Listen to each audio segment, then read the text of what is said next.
Hi అండి. ఆదివాసీ గిరిజన యువతి యువకులందరికీ కూడా గుడ్ మార్నింగ్. అండ్ మరి నాకైతే ఆరోగ్యం బాగోలేదండి, అయినా సరే ఎందుకో వీడియో చేయాలనిపించింది. ఎందుకంటే మరి ఈరోజు ఇప్పుడు మనకున్నటువంటి మౌలిక సదుపాయాలతో మనం చదువుకున్న చదువులు, ఇంటర్మీడియట్ అయితేనేమి, డిగ్రీ అయితేనేమి, అలాగే పీజీ అయితేనేమి, బీఈడీ అయితేనేమి, ఏం చదువుకున్నప్పటికి కూడా మనకు ప్రస్తుతం మన గిరిజన ప్రాంతాల్లో ఉన్నటువంటి ఉద్యోగ ఉపాధి అవకాశాలు మనకి లేకపోవడం అనేది చాలా బాధాకరమైన విషయం. మరి ఈరోజు చదువుకున్న యువకులందరూ కూడా గిరిజన ప్రాంతంలో ఉండి మరి మనం రాజ్యాంగంలోని 5th షెడ్యూల్లో మనకి చాలా అంటే చాలా అవకాశాలు కింద వాళ్ళకంటే కూడా మనకు ప్రత్యేకించి అవకాశాలు కల్పించి ఉన్నది. మరి అలాంటి అవకాశాలని ఈరోజు ఏ ప్రభుత్వం వచ్చినా ప్రభుత్వాలు అనేది మరి ఆ అవకాశాలని తీసి పారేస్తున్నప్పటికి కూడా ప్రశ్నించకుండా మబ్బు నిద్రలో ఉండడం అనేది చాలా బాధాకరమైన విషయం. మరి ఎప్పుడు ధర్నాలు చేసినా, ఎప్పుడు ర్యాలీలు చేసినా, ఎప్పుడు ఉద్యమాలు చేసినప్పటికీ కూడా ఏదో 10-20 మంది మాత్రమే ఐటీడీఏ ప్రాంతంలో కానీ లేదంటే ఏదైనా మండల కేంద్రాల్లో కానీ ఈ యొక్క ఉద్యమాల్లో కనిపిస్తున్నటువంటి పరిస్థితి ఉంది. మరి ఈరోజు గిరిజన ప్రాంతంలో చదువుకున్న ప్రతి యువకుడికి కూడా నేను ఒకటే మనవి చేస్తూ ఉన్నాను.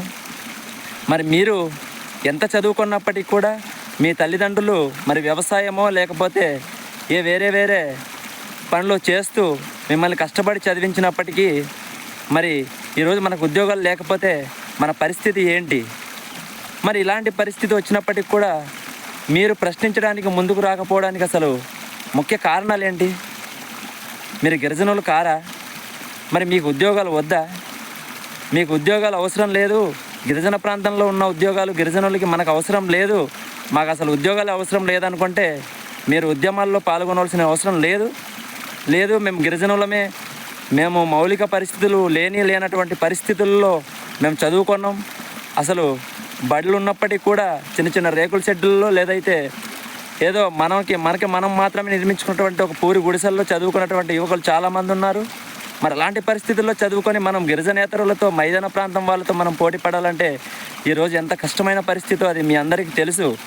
అయినప్పటికీ కూడా మనకు ప్రత్యేకించి చట్టాలు, జీవోలు ఉండి ఆ ప్రత్యేకించి చట్టాలు, జీవోలు అంతా కూడా కొట్టివేయబడుతుంటే మరి ఈరోజు మీరందరూ కూడా ప్రశ్నించకుండా ఇంట్లోనే కూర్చొని మరి లేదు అంటే పట్టణాల్లో ఎక్కడో షాపింగ్ మాల్లోనో, డీమార్ట్లలోనో లేదంటే సిఎంఆర్ సెంటర్లోనో ఒక 10,000కో 12,000కో పని చేసుకొని జీవనం గడిపేస్తామన్నటువంటి ఆలోచన అనేది మీరు మీ మనసు నుండి తీసేయండి. మరి ముఖ్యంగా నిజంగా బయటకు వచ్చి మనం అందరం కనుక వేల మంది ఉన్నాం. మనం ఇంటర్మీడియట్, డిగ్రీలు, పీజీలు, బీఈడీలు చేసిన వాళ్ళం అందరం కూడా బయటకు వచ్చి ఉద్యమాలు కనుక చేస్తే తప్పకుండా మన యొక్క ఉపాధి, ఉద్యోగ అవకాశాలని మనం తప్పకుండా కాపాడుకోగలం. మరి అలా అని చెప్పి ఈ నెల 13వ తారీఖున అనగా రేపు మరి మనం పాడేరు ఐటీడీఏ పరిధిలో మరి శాంతియుత ర్యాలీ, వేలాది మందితో శాంతియుత ర్యాలీని చేయడానికి మరి తలపించాం. మరి మీరు ప్రతి ఒక్కరు కూడా ఈ యొక్క ర్యాలీకి భాగమై, ముఖ్యంగా నేను చెప్పింది మీకు అర్థమైంది అనుకుంటున్నాను. మీరు గిరిజనులైతే మీ ఉద్యోగాలు మీకు అవసరమైతే తప్పకుండా మీకు రేపొద్దున మీ తల్లిదండ్రులు మిమ్మల్ని మీకోసం కన్న కలలను నిజం చేసుకోవాలనుకుంటే కనుక తప్పకుండా రేపు 13వ తారీఖున మీరందరూ ర్యాలీకి రండి. వచ్చి ఈ యొక్క ర్యాలీని విజయవంతం చేస్తే తప్పకుండా ఈ ఎఫెక్ట్ పైన ప్రభుత్వ అధికారుల దగ్గరికి వెళ్తుంది. మరి వాళ్ళు కూడా ఆలోచన చేస్తారు. కావున ప్రతి ఒక్కరు కూడా మీరు ముఖ్యంగా చదువుకున్న యువకులే ఆలోచన చేయాలి. మన తల్లిదండ్రులు అనేసరికి కష్టపడుతూ ఉంటారు. ఈరోజు నేను కష్టపడుతూనే ఉన్నాను, నాకు పొలాలు ఉన్నాయి. అయినప్పటికీ మరి నేను స్వతహాగా మీ అందరికీ మరి మోటివేషన్ చేయడం ఏంటంటే నాకు అర్థం కాదు. మీ అంతటా మీరే రావాలా, ఎందుకంటే ఇది మన అందరి హక్కు. మనం కష్టపడి పోరాటం చేస్తే తప్ప మనం సాధించుకోలేము.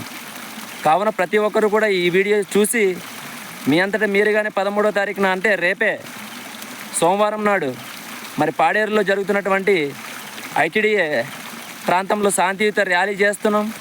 అలాగే మన పిఓ గారితో కూడా మనం మరి మన సమస్యల పట్ల మాట్లాడుతున్నాం. మనకు ఎందుకంటే ఐటీడీఏ ఉంది, ఐటీడీఏ తరపున మనకు చాలా అవకాశాలు కల్పించాలి. కానీ ఏ అవకాశం కూడా మనకి ఐటీడీఏ తరపున అయితే ఎలాంటి ఉపాధి అవకాశాలు కూడా లేవు. మరి వీటన్నింటిని కూడా మనం ప్రశ్నించబోతున్నాం. కావున ప్రతి ఒక్కరు కూడా మీరు మీ వంతుగా మీ గ్రామాలని అవేర్నెస్ చేస్తూ మీ గ్రామాల నుంచి యువకులందరూ కూడా కదిలి తప్పకుండా పాడేరు వస్తారని 13వ తారీఖున మరి మనస్ఫూర్తిగా మనవి చేస్తూ మరి నేను సెలవు తీసుకుంటున్నాను. ధన్యవాదాలు.